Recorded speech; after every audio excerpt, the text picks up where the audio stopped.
Сайн бацхан эрхэм сонсогчдоо, Eagle Radio 91.1 радио жирийн нэвтрүүлгийн энэ өдрийн дугаарыг эрхэм сонсогч та бүхэндээ хүрэхэд бэлэн болсон байна. Өнөөдөр нэвтрүүлгийг Гамбайр миний би хөтлөн явуулна. Сонсогч та бүхэнд өнгөрсөн 7 хоногт ямар үйл явдлууд тэр дундаа жиргээчид юу гонцолвоо гэдэг мэдээллийг хамтдаа хуваалцъя юу гэж эфирийн улаан гэрлийг асаас нэмнэс юм аа гэж. За, өнгөрсөн 7 хоногийн тухайд бүгдээрээ мэдчихэж байгаа. Улаанбаатар хот гэлтэхгүй ер нь Монгол улсын хэмжээнд эрчим хүчний хомсдолтой байдлаа би дахин мэдэрсэн ийм 7 хоног байсан. Бүр тодорхойлж хэлэх юм бол 4-р Дулааны цахилгаан станцын холбогдох 100-нд гарсан гэмтлийн улмаас Улаанбаатар хот өөрөө эрчим хүчний ямар эрсдэлтэй байдалд байгаагаа хүн болгон үрх айл болгон мэдэрсэн ийм 7 хоног байсан. Төр засаг үнэтэй холбоотой зохиох арга хэмжээ авах ёстой гэдэг мэдээлэл захин орчинд хамгийн ихээр хөвөрсөн. За тэгвэл эхний ээлжинд бид энэ X дээр инженер Бат инженерийн жиргсэн жиргийг та бүхэндээ дуулгая. Бат инженер Монгол Улсын ерөнхий сайд Гомжовын Зандан шатрын их хурал дээр хэлжсэн мэдээллийг онцлоод жиргсэн.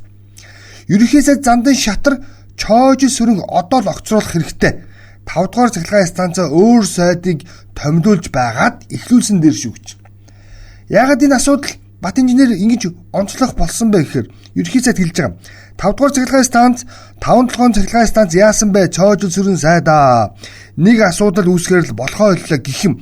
Гал унтраах байдлаар ажилтгаа одоо болоо гэдэг мэдээллийг ерөнхий сайд их хурлын энэ дээр нэг бус удаа илэрхийлсэн юм байна. Тэгвэл юуныг одоо ажил хэрэг болгоо? Бид салбарт нь хариуцлага тооцдог асуудлуудыг ерөнхийдөө бол 2025 оны намрын чуулганаар эхлүүлсэн. Тэгвэл энэ ажлыг одоо эрчимтэй явуулах ёстой. Маш энгийнээр тайлбарлавал өнгөрсөн амралтын өдрүүдэд зүүн бүсийн чуулга уулзалт нэртэй зарим одоо их хурлын гишүүд засгийн газрын төлөөллийг дагуулад улсын хурлын дарга нэм осрын учрал зарим нэг уулзалтууд хийгээд явсан. Энэ үеэр хууль зүйн дотоод хэргийн сайд инхвээр нэг зүйлийг бас олон нийтэд онцолсон.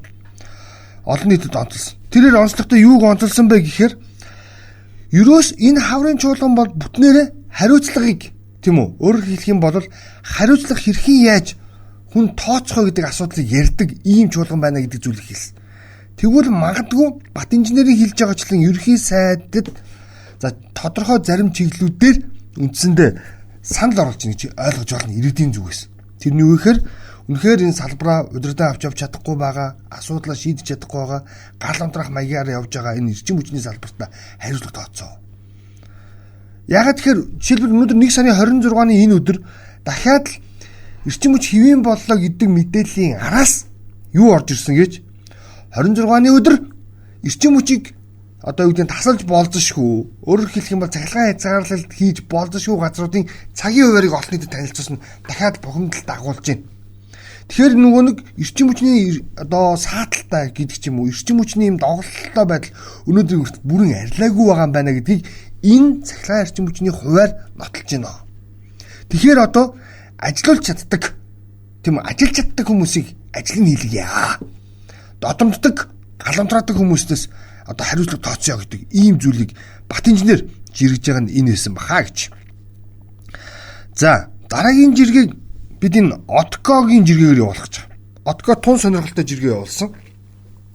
Өнгөрсөн амралтын өдрүүдээс үндсэндээ сар шинийн бэлтгэл ажил эрчимжлээ. Энэ 7 хоног дуусаад эх 7 хоног гэдэг 3 хүрэхгүй 7 хоногийн дараа үндсэндээ Монгол төмний уламжлалт сар шинийн баяр болно. За энэ жилийн сар шинийн баяраар бид альбан ёсоор 6 өдөр, альбан бусаар 9 хоног амрах ийм тооцоо гарч ирсэн. Альбан ёсоор 6 өдөр, альбан бусаар 9 өдөр. За энэтэй холбоотойгоор Отко нэг сонирхолтой жиргэг хүндсэн. Тэгээ энийг манай бас радио сонсогч маань бас дор бүрнээ бас ухаарах ухаж ойлгоорой гэдэг үгдээс жиргэж байгаа шүү. Хотынхан 1990-ад оноос хойш л цагаан сарыг тэмдэглэж эртгээсэн байдаг. Осолдохгүй зологдог, идээ шүүс застдаг гэдгийг мэдж байсан. За тэгээд идээ будаа элбэг дэлбэг байвал тэр жилдээ элбэг хангалуун байдаг гэсэн бишрэлдээ хөтлөгдөөд тэр аяараа хавтгааруулдаг байсан юм аа.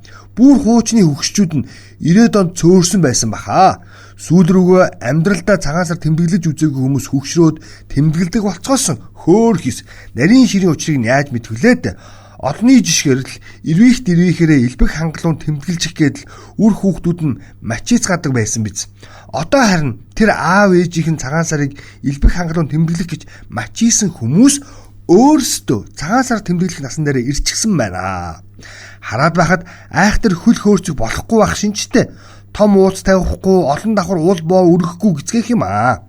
Цагаан сар маань ингэсгээд л нэг аяа олоод гойр баяр болох бахтаа л гэж. Би бас энэ откотод санал нэг баг. Яг харахгүй нөө юм ховор байхад элбэг дэлбэг байх гэж тийм үү тэмдэглэдэг байсан нөхдүүд энэ нэг хэсэг одоо юу гэдгийг цагаан сарыг хитрхийн нүсэр болгосон. За тэгвэл тэр үеийнхэн одоо бол цөөрцсөн. Одоо харин тэр үеийнхэн тусалдаг байсан. Нөгөө нэг тухайн үеийн хөдөлмөр эрхлэгч хүүхэд залуучууд гэсэн үг үндсэндээ. Тэдгээр нөхдүүд маань өнөөдөр өөртөө цагаан сар тэмдэглэх хэмжээнд буюу 40 гарсан, 50 төгсөн, 60 төгсөн ийм хүмүүс болцсон. Тэгэхээр энэ хүмүүсийн маань хувьд бол цагаан сарыг хитрхи тийм үргэлгэн байдлаас гэхээсээ илүүтэй үндэсний өв уламжлал сэргээх тийм үү нөгөө нэг дархлаагаа хадгалж авч үлдэх гэдэг юм. Энэ хэлбэрээр тэмдэглэдэг одоо хандлага руу орж ийнэ. Өмнө нь бол орж ирсэн хүн болгоны гар дээр үнэтэй юм тавих гэж оролддог байсан. Одоо үгүй. Одоо бол бас нэг үе бодох юм бол цагаан сарыг ёслох, өөрөөр хэлэх юм бол энэ бол хин нэгэн тансаг байдлаа гайхуулах гэхээсээ илүү ураг төрлөө мэдэх тийм үү? Өөр хоорондоо уулзан учрах гэдэг агуулгаар нөгөө талдаа ороод ирсэн ялангуяа өсвөр насны бага жоохон хүүхдүүдэд гэсэн үг үндсэндээ 0-18 насныхны гарыг цайлах хэлбэрээр тэмдэглэдэг баяр шүү. За ингээд ир биртгаан гайхуулж одоо эдэн ундааны дээдийг өргөдөг байх гэхээсээ илүү ёслоод өнгөрдөг байх. Тийм үү? Өв уламжлал талаас нь асуудал ханддаг байя гэдэг ийм агуулга руу явж гинэ гэдгийг л отгоо хэлж байгаа. Тэгээ сонсогч та бүхэн бас нэг бодож хоёрыг тунгаагаар нэрээ энэ Монгол төмний уламжлал сар шинийн баяр анх яаж үүссэн бэ гэдэг сонин түүхүүд бий. Энэ бол яг харахгүй ураг садантайгаа тийм үү? Өөрөөр хэлэх юм бол одоо юу гэдэг юм маш муухай хүүтнийг даван тууллаа. Өөрөөр хэлэх юм бид амьд гарлаа гэдэг ийм баяр. Маш энгийнээр тайлбарлал.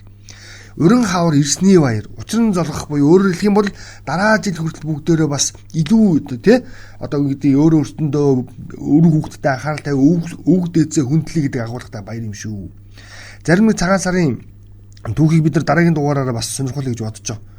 Ер нь бол өтгөс буурлуудаа хүнддэхээс гадна тэднэрт ямар идэ ондод шүүс засдаг байсан бэ гэдгийг бас сонирхолтой байдлаар зарим нэг түүхчид маань өөрсдийн байр суурийг илэрхийлсэн мэдээлүүд гарч ирсэн. За тэр мэдээлүүдийг та бүхэндээ тухайд нь хуваалцаад явъя гэж.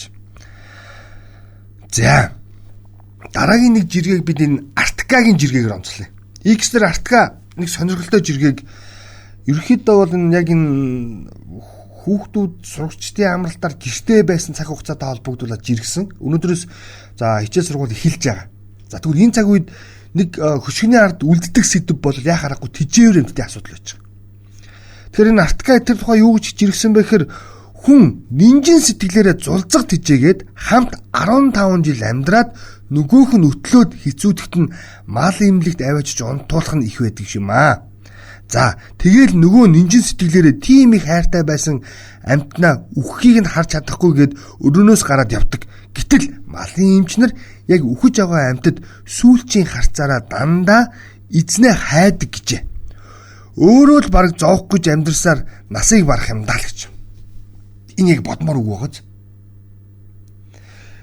Ерөөс бид нар өсвөр насны хүүхдүүд ялангуяа гэрийн тэжээвэр амьттай хүмүүс нэг зүйлийг анхаарамаар байна. Тэр болвол ямар нэгэн одоо бэлэг биш гэдгийг ойлгоод гэр бүлийн гишүүн гэдгийг үүднээс нь бид нар амьтаа авч тэжээдэг болчихсон. Нэг хэсэг бол бэлэг байлаа шүү дээ. Тэгээ годомжинд гардаг. Ингээд хаягддаг. Тэгээ ингээд одоо юу гэдэг золбин тэнмэл муур нохоо амьтад илбэгшдэг гэсэн. Гэтэл тэр хандлага маань бас нийгмээрээ бас тодорхой хэмжээнд урайлаг хандлага гаргасны үр дүнд харьцангуй одоо бэлэг гэдэг хэлбэр нь багасж гэр бүлийн гишүүн гэдэг хэлбэр рүү орж ийн. Гэтэл яг тэр амьтнаа мэдээж хэрэг хүний насыг гүйцэхгүйгээс хойш эцсийн замд нь өдөхтэй хамт байж сураач гэж байгаа. Бусдад даатгадаг биш тийм үү? Бид ер нь нэг тийм л нэг одоо юу гэдгийг сонир хандлагатай ийм л харгас хүмүүс юм байна гэдгийг бас нэг бодож үзээрэй гэж хэлж байгаа. Мэдээж хэрэг нэг Арктикагийн жиргэг сонсож та бүхэн бас өөр өөрсдийнхөө дүгнэлтийг хувьдаа хийх байхаа гэж. Тэгээ ялангуяа энэ жиргэг бид хүүхдүүдтэй зориулж байгаа. Өөрөөр хэлэх юм бол өсвөр насны багчуудад зориулж байгаа. гэрийн тэжээгээр амьддаг тийм үү? Тэжээгч бол гэрээ бүлийн гишүүн мэтээр хайрлаж өсгөж тийм үү? Одоо бүх цаг үед нь цуг бахыг хичээгээрээ тэр бол гэр бүлийн гишүүн. Түүнээс биш бэлэг бишээ гэдгийг дахин сануулж энэ жиргэг та бүхэнд дуулгаж байгаамаа гэж. За өнөөдөр бас нэг энэ жоохон сонирхолтой байж болох үс зарим нэг жиргэг хоёр жиргэг та бүхэнд унш. Тэгшээгийн жиргээ байгаа. Тэгшээ юу гэсэн бэ гэхээр нэг сонирхолтой зөв хөнгөн жиргээ шүү энэ бол. Монгол улсын их сургуулийн нэг математикийн хэгжүүн багштай байж үлээ. Бодлого ярихаар за худлаа үнэн зохиолж бүртгэрч байж шин нээлт хийчихвэ, үлбийчгöd байж байгааг нь шүн унтаж шүлтээ устай мэдээчээ. Үс толгой өмд юбч нь богносоод хүнээ байжээ чи. Монгол улсын их сургуульд тамаа эзнээс соёл урлагийн их сургуульд орсон бол чи үдид арай өөр надаас илүү мөнгөтэй нэгэн болчих байсан да. 3 давхраас гулсуур шиг буугаад Монгол улсын их сургуулийн гадаа гаргаад хайчин шүү. Итүгний ганцны тавилга минь энтэйгэд амар уран цэцэн нэг зэвүүн хижүүн үгэлдэг байж лээ гэд. Тэгээ энийг яг би зүгээр яг сонирхолтой байна гэхээр энэ бол өнөөдөр манай их сургуулийн оюутан нэртэй залуучуудын маань бас нэг хандлага нэг яг аль чиглэлээр суралцж байгаагаа ерөөсөө анзаархаа болцсон шүү. Тэ? Хитрхийн нэг одоо юу гэдэг өөрийнхөө өнгө үзэмж стилтэй анхаардаг болоод сурсан мэдсэн одоо юу гэдэг тухайн сурлагтаа анхаарахгүй байна гэдэг л санаа. Тэр багш бол маш энгийнээр хэлээд шүү дээ. Монгол улсын их сургуулийн тийм үү? Одоо юу гэдэг 3 дахраас гулсуураар гууж байгаа юм шиг буугаад тэгээ соёс руу яваа. Үнэхээр тийм дуу хөгжим хөөх гээд янз бүрийн маяг сураад байхаар. Тэр чинь тэгсэн л үг байхгүй. Үзэгдэх байдлаа хэд их анхаарахад тэгээ манай оюутнуудын зарим нэг хандлага байгаа яхаарахгүй. Хит их нөгөө нэг гадаад байдалд анхаардаг. Тэгээд одоо оюутан болгон ямар утас барин тэр утсыг барих гэж үздэг. Оюутан болгон ямар брендийн ноутбук, лаптоп ашиглан тийм уу юу гэдэг тийм тэрийг нь барих гэж оролддог. Энийг хай. Тэрний оронд агуулгад нь анхаараа. Тийм үү? Үзэгдэх байдалд биш агуулгад нь анхаараа гэдэг л зүйл. Тэгсэн чинь ариун тийм энэ хиний тэгшээгийн жиргэний доотлолт нэг жижиг хариулт бичсэн. 10 жилдээ хичээл номоо хийдэггүй, хичээлдээ цуддаггүй, урлагаа хөөсөн хэдэн зуун шүлэг зохиож мэддэг. За ингээд өөрсдийгөө царайлаг гэж бодсон хөөрөөдөө хүүхдүүд л явсараа төлөвшөж чадахгүй байж байгаа суйст ордог л гэж боддөө штэ. Харин Монгол улсын их сургуульд шаал өр дээрлэлт байдаггүй гэвэл босго өндөртөө хичээл хийж сурч чадсан одоо ордог учраас шаал өөр төвшний ухамсартай залуучууд хүмүүжиж төгсдөг гэж би хувьдаа боддог шүү гэсэн. Яг л энэ нөхгүй. Өөрөөр хэлэх юм бол нэг сургууль болгоод нэг ийм залуучууд бий. Яах аргагүй нэг одоо гэдэг оюутан гэхээрээ л нэг хитрхи их чамглах гэдэг хандлагатай. Яг нэг агуулгаараа суралцахгүй байна гэдэг. За дэлхийн дахинд бол агуулгаараа суралцдаг цөөхөн хэдэн улсын оюутнууд бий. Нэгт мэдээж хэрэг Япон, хоёрт одоо Англи, гуравт нөгөө нэг Солонгосын ордог. Хамгийн сонирхолтой. Тэд нар болохоор ерөөсөө үзэгдэх байдал гэхээсээ илүү нөө тухайн сургуульд суралцахын гол ач холбогдол юу вэ? Сурснараа юуг одоо юу гэдэг одоо өөртөө зорилго болгож байгаа гэдэг асуудлуудыг л онцолдог. Тэр энэ чиглэл дээр манай оюутнууд маань илүү их анхаарал хандуулаач гэдэг үүднээс энэ мэдээллийг та бүхэнд зүгээр сонирхуулж байгаа шүү. За өнөөдрийнхөө одоо нэвтрүүлгийн төгсгөлд баяр иш гэдэг хаягнаас жиргсэн нэг жижигхэн жиргэг та бүхэндээ сонирхуулна. Тэр жиргэн дээр юу байгаа вэ гэхээр Монголын одоо алдарт лодо домбгаан тунгалаг тамираа манай хийсэн. За нөгөө тунгалаг тамир киноны хэсгийг оруулсан байж. Тэн дээр баяр иш гэдэг хаягнаас юу жиргсэн гэхээр хатууч гэсэн үнэн үг шүү. Монголын уран сайхны кино тунгалаг тамир 1973 онд дэлгэснээр гарсан байдаг. Лодо домбгаан энэхүү зохиолдоо үгэн дотор үг даж үннийг Баян Паулаар хэлүүлсэн юм аа.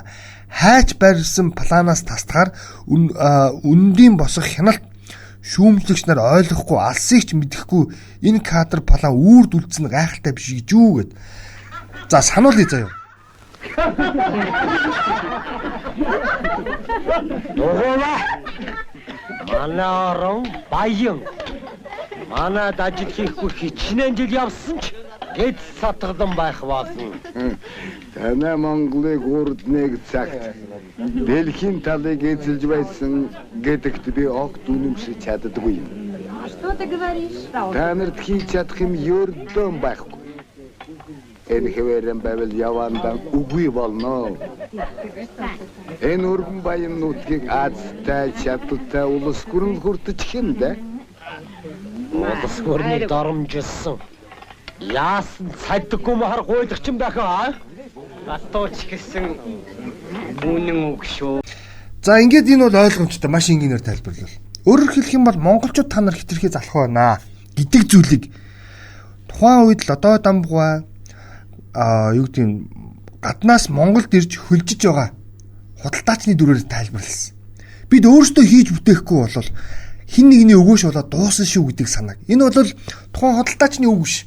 Зүгээр л нэр зохиолч Лодой Дамбугай олон нийтдээ өөрсдийгөө хараач гэдгийг сануулах гэсэн үг. Өөрөөр хэлбэл тухайн үед нийгэм хаалттай буюу хэсэг бүлэг этгээдийн эрх ашгийг хязгаарласан хэсэг бүлэг одоо этгээдэд үйлчилсэн төр засгийн одоо ийм тогтолцоо бидэнд байсан. Энэ нь бол нуус биш. Тэгвэл энэ дээр Лодой Дамбугай маш энгийнээр өөрөөр хэлэх юм бол бүгдээрээ үйлдвэрлэгч болохгүй бол болохгүй нэ гэдэг санаа хэлсэн. Тэгэд мэдээж хэрэг дүгнэлтийн үзэгч та бүхэн өөрсдөө хийн. Тэгэд энийг бас та бүхэн бас өөрсдөө Тунгалаг тамир кино үзэх болгонд ороод уншаад үзээр. Бас ингэж эргээд санаад үзээр. Тунгалаг тамир гэдэг кино бол үнэхээр агуу бүтээл. Яг тэгэхээр тухайн үеийн монголчуудын нийгмийн сэтгэлгээ өөрөөр хэлбэл ирээдүйд өнөөдрийн 2026 онд бид юу хийх ёстой байсан бэ гэдэг зүйлийг л хэлдэг. Бид өөрсдөө үйлдвэрлэгч биш байна. Бид өөрсдөө хийж чадахгүй байна гэдэг санааг маш энгийнээр тайлбарладаг. Хамгийн энгийнээр тайлбарлал саяны Баян Паул буюу худалдаачны хэлж байгаачлан та нар юу ч хийж чадахгүй те. Одоо ингээд юм хийж чадахгүй байгаад байвал гадны хин нэгний хоол болын шүү гэдэг санаанаас гадна итгэлт баяны хамгийн гоё үг гэдэг. Тэрний үнэхээр ядуу хүн гэж юус байдгүй маа. Угаас ядуу хүн гэж хизээч байхгүй. Ядуу хүн гэж хэнийг хэлэх вэ гэхээр арчаагүй үнхаагүй ажилгүй нэгнийг хэлдэг юм аа гэж. Энэ бол өнөөгийн та бидэнд зориулсан Лодой Дамбугай ишлэл байлаа гэж. За өнөөдрийн нэвтрүүлэгтээ хамтдаа ирхэм сонсогч үзэгчтэй авахынд маш их баярлалаа. Дараагийн дугаараараа эргээд уулзъя. Баяр та.